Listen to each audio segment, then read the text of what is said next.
statement, the First Secretary of State and Chancellor of the Exchequer, Chancellor Philip Hammond. Mr. Speaker, it's a privilege to report today on an economy which the IMF predicts will be the fastest growing major advanced economy in the world this year. An economy with employment at a record high and unemployment at an 11-year low. An economy which, through the hard work of the British people, has bounced back from the depths of Labour's recession.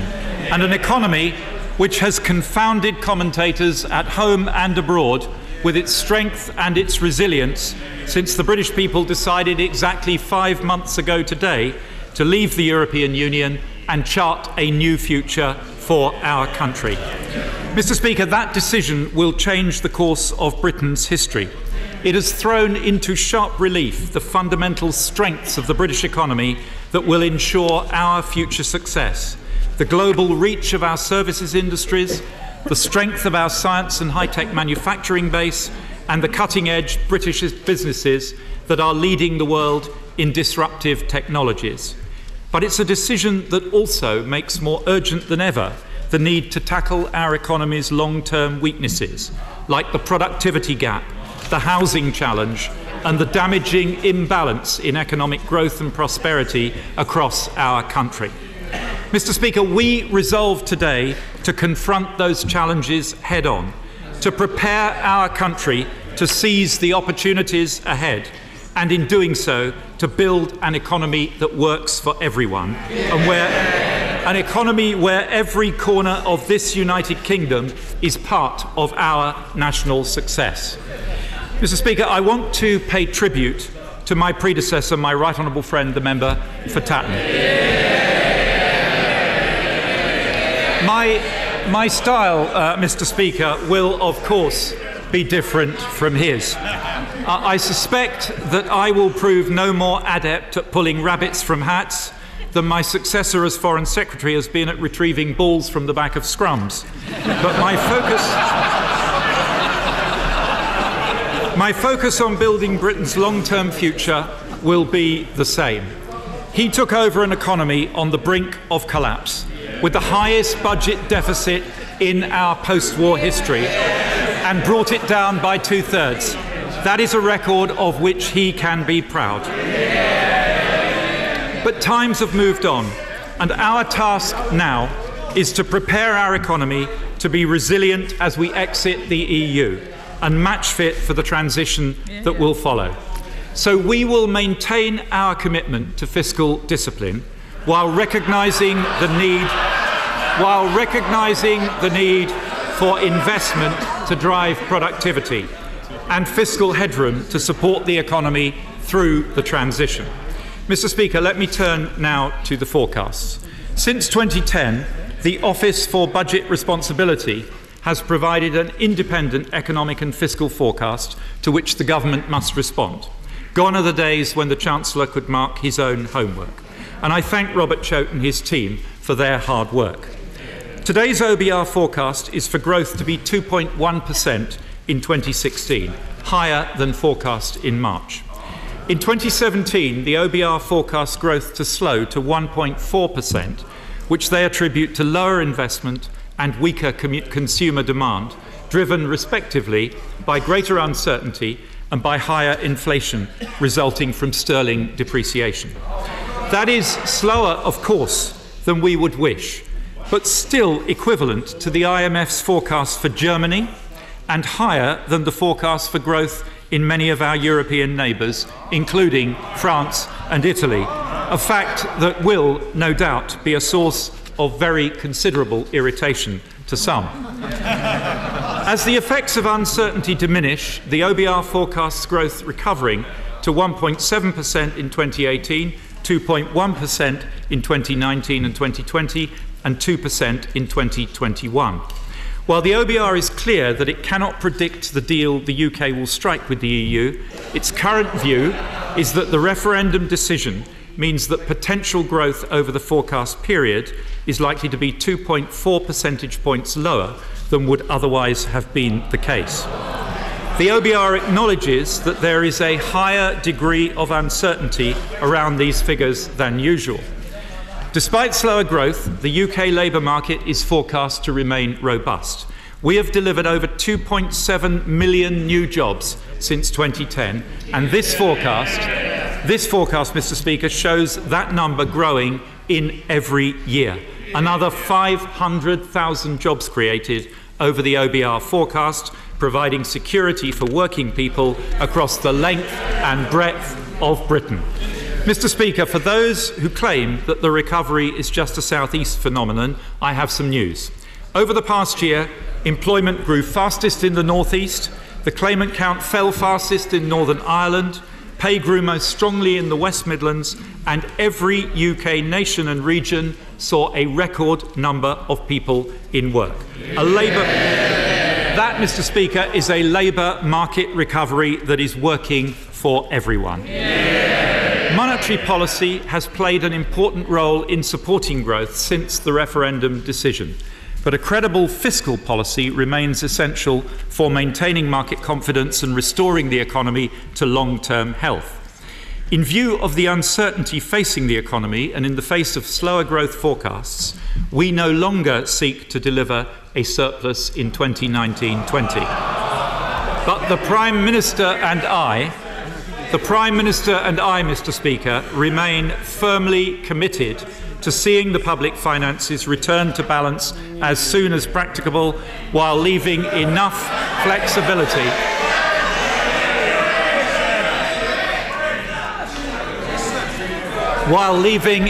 flexibility to support the economy in the near term. Today, I am publishing a new draft charter for budget responsibility with 3 fiscal rules. First, the public finances should be returned to balance as early as possible in the next Parliament, and in the interim, Mr. Speaker, cyclically adjusted borrowing should be below 2% by the end of this Parliament. Second, that public sector net debt as a share of GDP must be falling by the end of this Parliament. And third, that welfare spending must be within a cap set by the government and monitored by the OBR. In the absence of an effective framework, the welfare bill in our country spiralled out of control, with spending on working age benefits trebling in real terms between 1980 and 2010. As a result of the action that we've taken since 2010, that spending has now stabilised, and the cap I'm announcing today takes into account the policy changes made since the last budget, setting a realistic baseline reflecting all announced welfare policies, and I confirm again today that the government has no plans to introduce further welfare savings measures in this Parliament beyond those already announced. I now turn, Mr. Speaker, to the OBR's fiscal forecasts, but first I will set out the key drivers of changes since the budget. The post-budget changes that were made to welfare and housing policies cost the Exchequer £8.6 billion over the forecast period. Expected ONS classification changes have added £12 billion since budget. And tax receipts have been lower than expected this year, causing the OBR to revise down projected revenues in future. Added to this is a structural effect of rapidly rising incorporation and self-employment, which further erodes revenues. Combining these pressures with the impact of forecast weaker growth and taking account of the measures I shall announce today, the OBR now forecasts that in cash terms, borrowing is set to be £68.2 billion this year, falling to £59 billion next year, £46.5 billion in 18-19, then £21.9 billion, £20.7 billion, and finally £17.2 billion in 21-22. Overall, public sector net borrowing as a percentage of GDP will fall from 4% last year to 3.5% this year, and will continue to fall over the Parliament, reaching 0.7% in 21-22. This will be, Mr. Speaker, the lowest deficit as a share of GDP in 2 decades. The OBR expects cyclically adjusted public sector net borrowing to be 0.8% of GDP in 2020-21. comfortably meeting our target to reduce it to less than 2%, and importantly, leaving significant flexibility to respond to any headwinds the economy may encounter. The OBR's forecast of higher borrowing and slower asset sales, together with the temporary effect of the Bank of England's action to stimulate growth, translates into an increased forecast for debt in the near term. The OBR forecasts that debt will rise from 84.2% of GDP last year to 87.3% this year, peaking at 90.2% in 2017-18 as the Bank of England's monetary policy interventions approach their full effect. In 2018-19, debt is projected to fall to 89.7% of national income, the first fall in the national debt as a share of GDP since 2001-2, and it is forecast to continue falling thereafter. Members of the House may be interested to know that stripping out the effects of the Bank of England interventions, underlying debt peaks this year at 82.4% of GDP and falls thereafter to 77.7% by 21-22. Mr. Speaker, it is customary in the run-up to the autumn statement to hear representations from the Shadow Chancellor of the day, usually for untenable levels of spending and borrowing. We used to think on this side of the House that Ed Ball's demands were an extreme example, but I have to say the current Shadow Chancellor has outperformed him in the fiscal incontinence sweepstake, Mr. Speaker. What we don't know, of course, is whether he can also dance. I have received some... He can. Good. Good. A second career awaits him, Mr. Speaker. I have received, Mr. Speaker, some more measured representations from a range of external bodies, some of them calling for fiscal expansion, while others have suggested that there is no need at all to respond to a changed economic outlook. And that reflects, to be fair, the challenge that we face of resolving how best to protect the recovery, build on the economy's manifest strengths, yet at the same time respond appropriately to the warnings of a more difficult period ahead. But with our debt forecast to peak at over 90% next year and a deficit this year of 3.5%, I have reached my own judgment. It is a judgment based on a sober analysis of our fiscal position, but also a realistic appraisal of the weakness of UK productivity and the urgent need to address our fiscal challenge from both ends, continuing to control public expenditure, but also growing the potential of the economy and protecting the tax base. So we choose in this autumn statement to prioritise additional high-value investment, specifically in infrastructure and innovation, that will directly contribute to raising Britain's productivity. And the key judgment we make today, Mr. Speaker, is that our hard-won credibility on public spending means that we can fund this commitment in the short term from additional borrowing, while funding all other new policies announced in this autumn statement through additional tax and spending measures. That is the responsible way to secure our economy for the long term. Mr. Speaker, the productivity gap is well known to honourable and right honourable members, but shocking nonetheless. It bears repeating. We lag the US and Germany by some 30 percentage points in productivity, but we also lag France by over 20 points and Italy by 8 points, which means in the real world it takes a German worker 4 days to produce what we make in 5. And that means, in turn, that too many British workers work longer hours for lower pay than their counterparts. And that has to change if we are to build an economy that works for everyone. So raising productivity, Mr. Speaker, is essential for the high-wage, high-skill economy that will deliver higher living standards for working people across this country. As a result of decisions taken by my predecessor, public investment is higher over this decade than it was over the whole of the period of the last Labour government. But today, I can go further. I can announce that we are forming a new National Productivity Investment Fund of £23 billion to be spent on innovation and infrastructure over the next 5 years, investing today for the economy of the future. Let me set out, Mr. Speaker, for the House how this money will be used. Mr. Speaker, we do not invest enough in research, development and innovation. As the pace of technology advances and competition from the rest of the world increases, we must build on our strengths in science and tech innovation to ensure that the next generation of discoveries is not only made here, but is also developed and produced in Britain.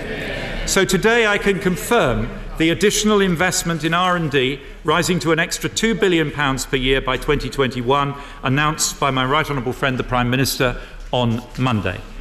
Mr. Speaker, economically productive infrastructure directly benefits businesses, but families too rely on roads, rail, telecoms and especially housing.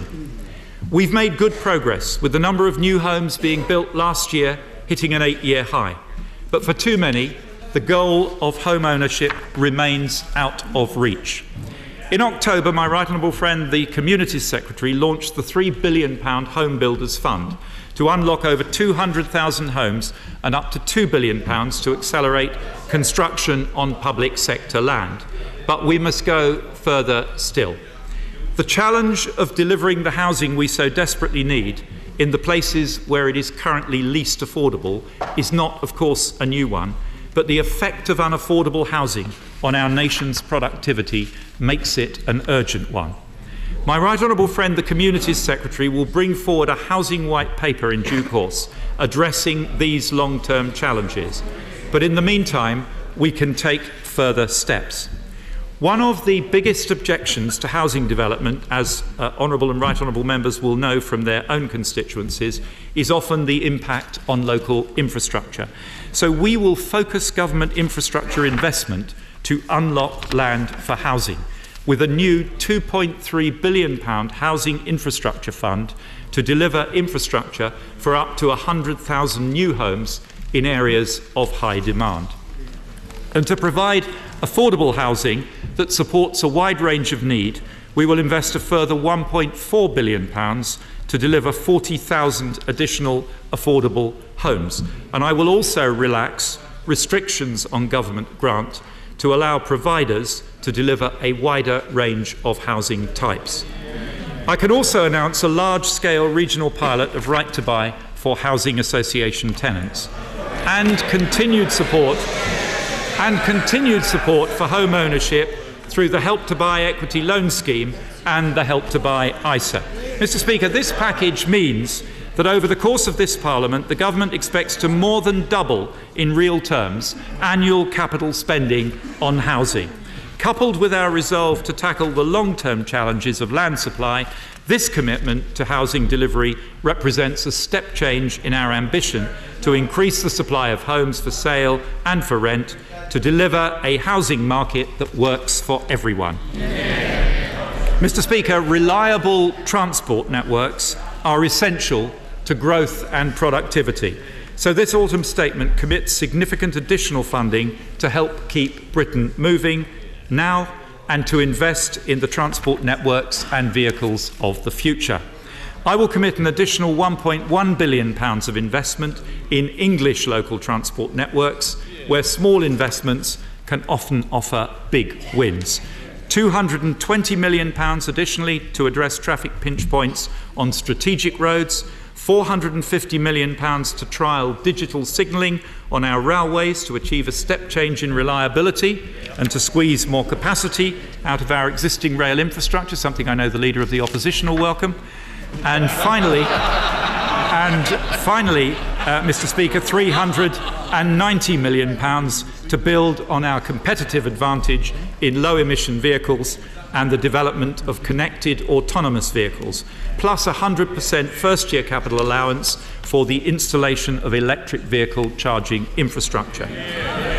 The Department for Transport will continue to work with Transport for the North to develop detailed options for the Northern Powerhouse Rail, and my right honourable friend, the Transport Secretary, will set out more details of specific projects and priorities over the coming weeks. Mr. Speaker, our future transport, business and lifestyle needs will require world-class digital infrastructure to underpin them. So my ambition is for, it says here because I wrote it here.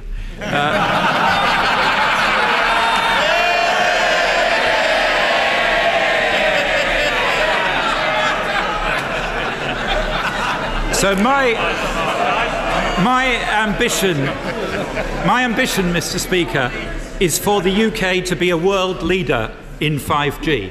That means a full fibre network, a step change in speed, security and reliability. So we will invest over £1 billion in our digital infrastructure to catalyse private investment in fibre networks and to support 5G trials. And from April, we will introduce 100% business rates relief for a 5-year period on new fibre infrastructure, supporting further rollout of fibre to homes and businesses. We have chosen, Mr. Speaker, to borrow to kickstart a transformation in infrastructure and innovation investment. But we must sustain this effort over the long term if we're to make a lasting difference to the UK's productivity performance. So today I have written to the National Infrastructure Commission to ask them to make their recommendations on the future infrastructure needs of the country using the assumption that the government will invest between 1% and 1.2% of GDP every year from 2020 in economic infrastructure covered by the Commission. To put that in context, we'll spend around 0.8% of GDP on the same definition this year. I am also backing the Commission's interim recommendations on the Oxford-Cambridge Growth Corridor published last week, with £110 million of funding for East West Rail and a commitment to deliver the new Oxford to Cambridge Expressway. But, Mr. Speaker, this project can be more than just a transport link. It can become a transformational tech corridor drawing on the world-class research strengths of our two best-known universities. So I welcome the Commission's continuing work on delivery model options, and we will carefully consider its final recommendations in due course. The major increase in infrastructure spending I've announced today will represent a significant increase in funding through the Barnett formula of over £250 million to the Northern Ireland Executive, £400 million to the Welsh Government and £800 million to the Scottish Government. But, Mr. Speaker, I'm sure he will in a moment. But, Mr. Speaker, public investment is only part of the picture. About half of our economic infrastructure is financed by the private sector, and we will continue to support that investment through the UK Guarantee Scheme, which I am today extending until at least 2026. The new capital investment I've announced will provide the financial backbone for the government's industrial strategy, which the Prime Minister spoke about on Monday, a firm foundation upon which my right honourable friend, the Business Secretary, will work with industry to build our ambition of an economy that works for all. And I can announce 4 further measures to back business. I'm doubling UK export finance capacity to make it easier for British businesses to export. I'm funding Charlie Mayfield's business-led initiative to boost management skills across British businesses. And I'm taking a first step to tackle the long-standing problem of our fastest-growing start-up tech firms being snapped up by bigger companies rather than growing to scale by injecting an initial £400 million into venture capital funds through the British Business Bank, unlocking £1 billion of new finance for growing firms. And I'm also launching today a Treasury-led review of the barriers to accessing patient capital in the UK so that we can take further action to address them. Mr. Speaker, this government recognises that for too long economic growth in our country has been too concentrated in London and the South East. That is not just a social problem, it's an economic problem. London is one of the highest productivity cities in the world, and we should celebrate that fact. But no other major developed economy has such a gap between the productivity of its capital city and its second and third cities. So we must drive up the performance of our regional cities. Today, we publish our strategy for addressing productivity barriers in the Northern Powerhouse and give the go-ahead to a programme of major road schemes in the north. Our Midlands Engine strategy will follow shortly, but I am today providing funding so that the evaluation study for the Midlands Rail Hub can go ahead. In addition, we are investing in local infrastructure in every region of England. I can announce the allocation of £1.8 billion from the Local Growth Fund to the English regions, £556 million to local enterprise partnerships in the north of England, £542 million to the Midlands and east of England, and £683 million to LEPs in the southwest, southeast and London. We will announce the detailed breakdown of allocations to individual LEPs shortly. Devolution, Mr. Speaker, remains at the heart of this government's approach to supporting local growth, and we recommit today to our city deals with Swansea, Edinburgh, North Wales and Tay cities. And I can announce today that we are beginning negotiations on a city deal for Stirling so that every single city in Scotland will be on course to have a city deal. To support new mayoral combined authorities in England, I can announce that we will grant them new borrowing powers to reflect their new responsibilities. And while we continue discussions with London and the West Midlands on possible devolution of further powers, I can announce today that London will receive £3.15 billion as its share of national affordable housing funding to deliver a commitment of over 90,000 affordable homes, and also that we are devolving to London the adult education budget and giving London greater control over the delivery of employment support services for the hardest to help. Mr. Speaker, I have deliberately avoided making this statement into a long list of individual projects being supported. But I am going to make one exception. I will act today with just 7 days to spare to save one of the UK's most important historic houses, Wentworth Woodhouse near Rotherham. It is said to be the inspiration for Pemberley in Jane Austen's Pride and Prejudice. But in 1946, in an extraordinary act of cultural vandalism, the then Labour government authorised extensive open-cast coal mining virtually up to the front door of this precious property. Perhaps, Mr. Speaker, that's Labour's idea of a northern powerhouse. Wentworth Woodhouse is now at critical risk of being lost to future house. It sounds very interesting indeed. Chancellor. Wentworth Woodhouse, Mr. Speaker, is now at critical risk of being lost to future generations.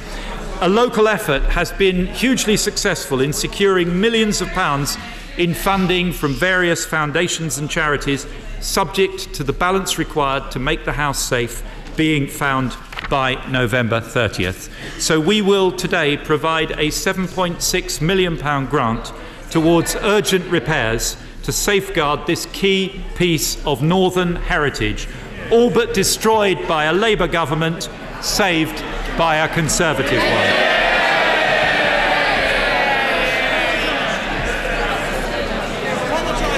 I can also, Mr.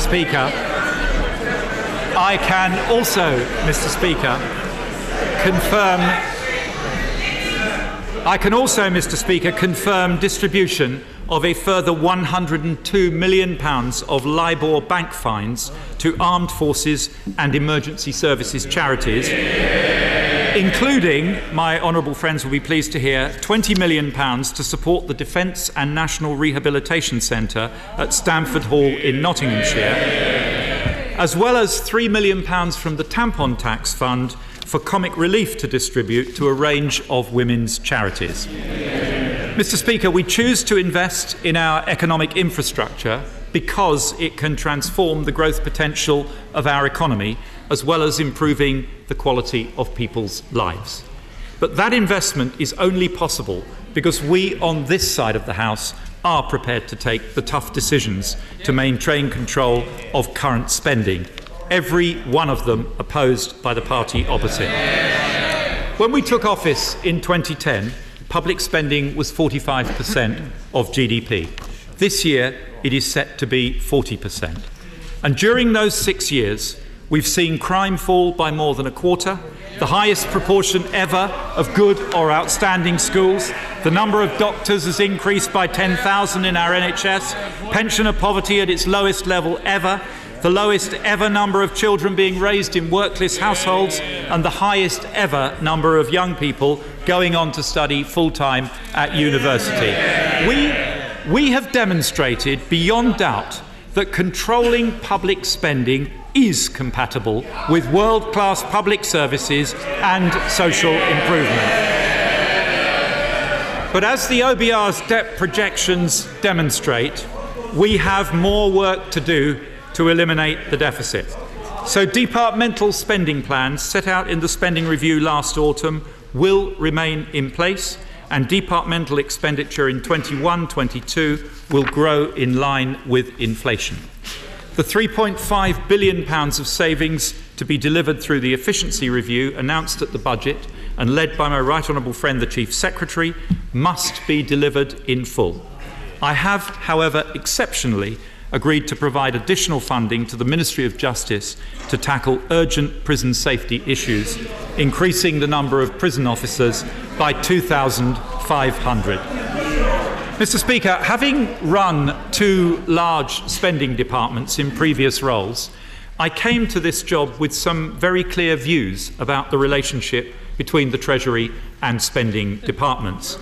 I want departments to be incentivised to drive efficiencies, and I want the Treasury to be an enabler for good, effective spending across government. To kickstart this new approach, I will allow up to £1 billion of the savings found by the efficiency review to be reinvested in 1920 in priority areas, and I have budgeted today accordingly. Mr. Speaker, we manage public spending so that we can invest in the public's priorities, and this government has underlined those priorities with a series of commitments and protections for the duration of this Parliament. And I can confirm today that despite the fiscal pressure, we will meet our commitments to protect the budgets of key public services and defence. We will keep our promise to the world's poorest through our overseas aid budget, and we will meet our pledge to our country's pensioners through the triple lock. But as we look ahead to the next Parliament, we will need to ensure that we tackle the challenges of rising longevity and fiscal sustainability. And so the government will review public spending priorities and other commitments for the next Parliament in light of the evolving fiscal position at the next spending review. Mr. Speaker, I now turn to taxation. Since 2010, this government has put a business-led recovery at the heart of our plan. We've cut corporation tax from 28% to 20%, sending the message that Britain is open for business. The additional investment in productivity and infrastructure that I've announced today underscores that message, and the raft of investments in the UK announced since the referendum by SoftBank, Glaxo, Nissan, Google and Apple, amongst others, confirms it. My priority as Chancellor is to ensure that Britain remains the #1 destination for business, creating the investment, the jobs and the prosperity to protect our long-term future. I know how much business values certainty and stability, and so I confirm today that we will stick to the business tax roadmap that we set out in March. Corporation tax will fall to 17%, by far the lowest overall rate of corporate tax in the G20. We will deliver the commitments we have made to the oil and gas sector. The carbon price support will continue to be capped out to 2020, and we will implement the business rates reduction package worth £6.7 billion. I can also confirm today that, having consulted further, my right honourable friend the Communities Secretary will lower the transitional relief cap from 45% next year to 43% and from 50% to 32% the year after. That's complicated, but it's good news.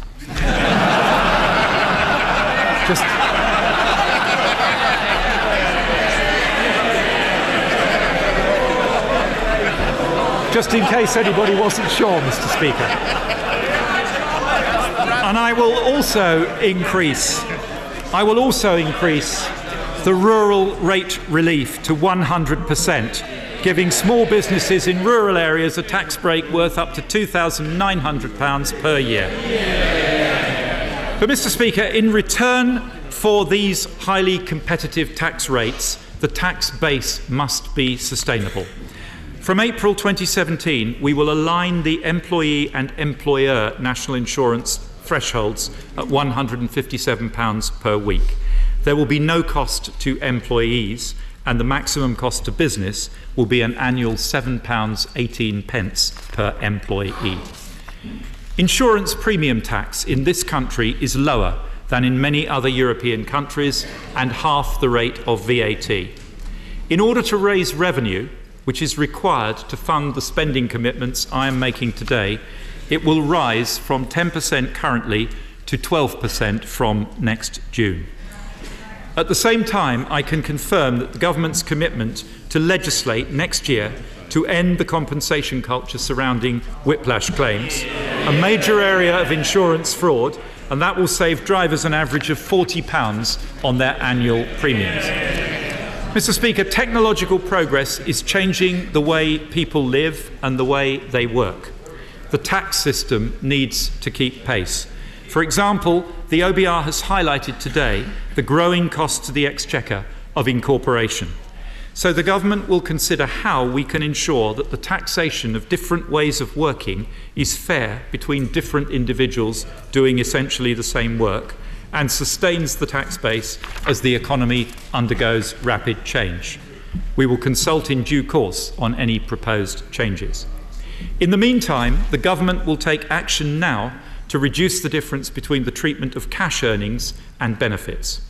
The majority of employees pay tax on a cash salary, but some are able to sacrifice salary by agreement with their employer and pay much lower tax on benefits in kind. This is unfair, and so from April 2017, employers and employees who use these schemes will pay the same taxes as everyone else. Following consultation with stakeholders, ultra-low emission cars, pension savings, childcare and the Cycle to Work scheme will be excluded from this change. And certain long-term arrangements will be protected until April 2021. For pensions that have been drawn down, I will also reduce to £4,000 the money purchase annual allowance to prevent inappropriate double tax relief being gained. This government, Mr. Speaker, has done more than any other to tackle tax evasion, avoidance and aggressive tax planning. And the UK tax gap, it may surprise some honourable members opposite to hear, is now one of the lowest in the world. But we must constantly be alert to new threats to our tax base and be willing to move swiftly to counter them. At the budget, we committed to removing the tax benefits of disguised earnings for employees, and I am now going to do the same for the self-employed and employers, raising a further £630 million over the forecast period. We will shut down inappropriate use of the VAT flat rate scheme that was put in place to help small businesses. We will abolish the tax advantages linked to employee shareholder status in response to growing evidence that it is being primarily used for tax planning purposes by high-earning individuals. And we will introduce a new penalty for those who enable the use of a tax avoidance scheme that HMRC later challenges and defeats. These measures and others set out in the autumn statement document raise around £2 billion over the forecast period.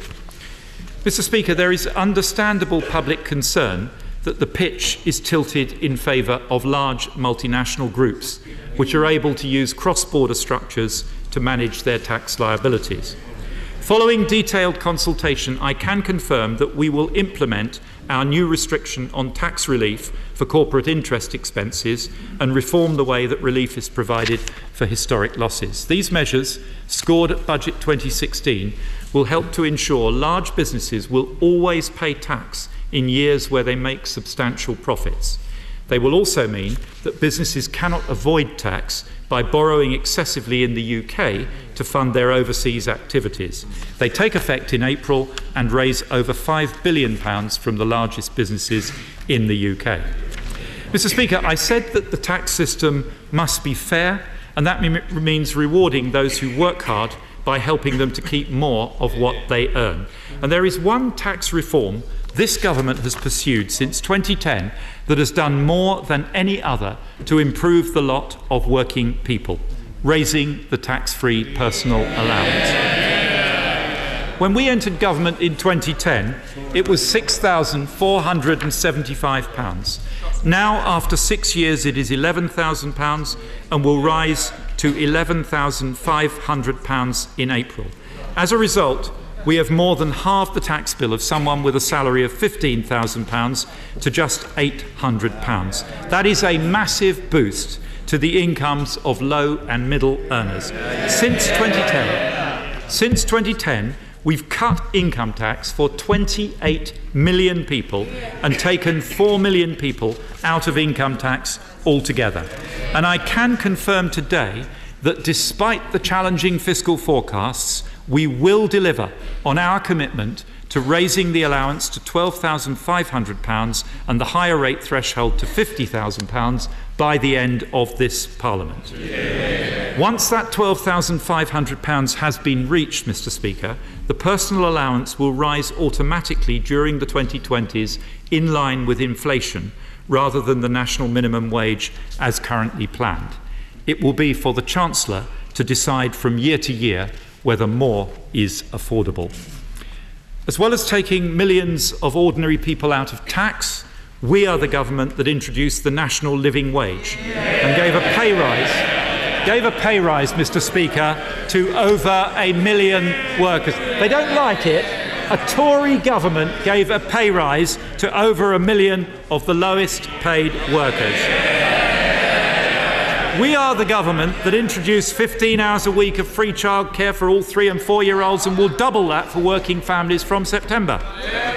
The government whose education reforms have raised standards and expanded opportunity with 1.4 million more children now in good or outstanding schools. And the new capital funding that I've provided today for grammar schools will help to continue that trend. And we, Mr. Speaker, are the government that pledged to invest in our NHS, and we are delivering on that promise, backing the NHS 5-year forward view plan for the future with £10 billion of additional funding by the end of 2020-2021. But we recognise that more needs to be done to help families make ends meet and to ensure every household has opportunities to prosper. So today I can announce that the national living wage will increase from £7.20 to £7.50 in April next year. That's a pay rise worth over £500 a year to a full-time worker. Mr. Speaker, creating jobs, lowering taxes and raising wages addresses directly the concerns of ordinary families. And the revenue-raising measures that I've announced today enable me to go further to help families on low wages. Universal credit is an important reform to our benefit system and is designed to make sure that work always pays. We want to reinforce that position. I have considered very carefully the arguments made by my right honourable friend, the member for Chinkford and Woodford Green, by my honourable friend, the member for Enfield Southgate, and others, and weighed them carefully against the fiscal constraints we are facing. I have concluded that from April we can reduce the universal credit taper rate from 65% to 63%. This is effectively a targeted tax cut worth £700 million a year by 21-22 for those in work on low incomes. It will increase the incentive to work and encourage progression in work, and it will help 3 million households across our country. Mr. Speaker, we believe that a market economy is the best way of delivering sustained prosperity for the British people. We will always support a market-led approach. But we will not be afraid to intervene where there is evidence of market failure. We will look carefully over the coming months at the functioning of key markets, including the retail energy market, to make sure they are functioning fairly for all consumers. And in the private rental market, letting agents are currently able to charge unregulated fees to tenants. We've seen these fees spiral despite attempts to regulate them, often to hundreds of pounds. This is wrong. Landlords appoint letting agents and landlords should meet their fees. So I can announce today that we will ban fees to tenants as soon as possible. And also, Mr. Speaker, we will consult on how best to ban pensions cold calling and a wider range of pension scams. We can also help today those who rely on income from modest savings to get by. Low interest rates have helped our economy recover, but they've significantly reduced the interest people can earn on their cash savings. So we will launch a new market-leading savings bond through NS&I. The detail will be announced at the budget, but we expect our new investment bond will have an interest rate of around 2.2% gross and a term of 3 years. Savers will be able to deposit up to £3,000, and we expect around 2 million people to benefit. Mr. Speaker, the announcements I have made today lower taxes on working people, boost wages, back savers, and bear down on bills. In early 2017, we will begin the rollout of tax-free childcare across Britain, providing a saving of up to £2,000 per child. And once it's rolled out, we pledge to keep it under review to ensure that it is indeed delivering the support they need to working families. There is one further area of household expenditure where the government can help. The oil price has risen by over 60% since January, and sterling has declined by 15% against the dollar. That means, of course, significant pressure on prices at the pumps here in Britain. So today, we stand on the side of millions of hard-working people in our country by cancelling the fuel duty rise for the 7th successive year. In total, this saves the average car driver £130 a year and the average van driver £350 a year. This is a tax cut worth £850 million next year, Mr. Speaker, and means the current fuel duty freeze is the longest for 40 years. Mr. Speaker, I have one further announcement to make. This is my first autumn statement as Chancellor.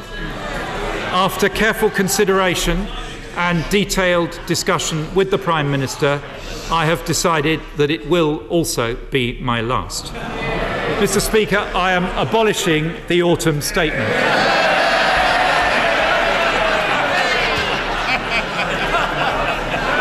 No other major economy makes hundreds of tax changes twice a year, and neither should we.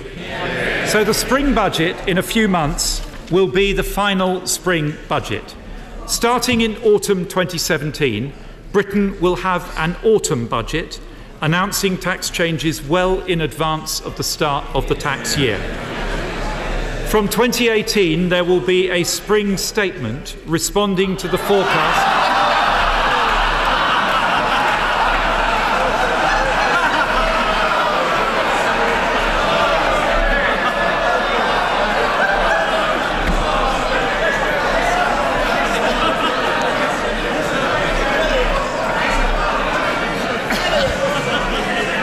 Perhaps they should have read their briefing, Mr. Speaker. A great state of emotion. Some people are very easily humoured. I'm glad to see they're so humoured. But we must hear the Chancellor. Chancellor.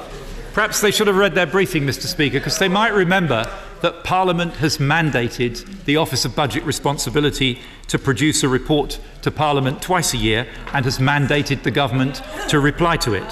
So from 2018, there will be a spring statement responding to the forecast from the OBR, but no major fiscal event.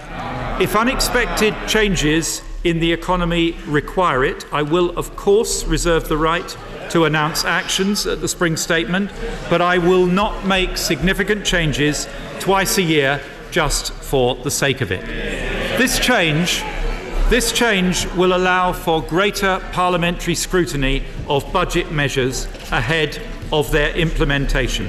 Mr. Speaker, this is a long overdue reform to our tax policy making process and brings the UK into line with best practice recommended by the IMF, the IFS, Institute for Government and many others. Mr. Speaker, the OBR report today confirms the underlying strength and resilience of the British economy. This autumn statement responds to the challenge of building on that strength while also heeding the warnings in the OBR's figures as we begin writing this new chapter in our country's history. It restates our commitment to living within our means, and it sets out our choice to invest in our future. It sends a clear message to the world that Britain is open for business, and it provides help to those who need it now. So, Mr. Speaker, we have made our choices.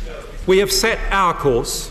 We are a great nation, bold in our vision, confident in our strengths, and determined in our ambition to build a country that works for everyone. I commend this statement today.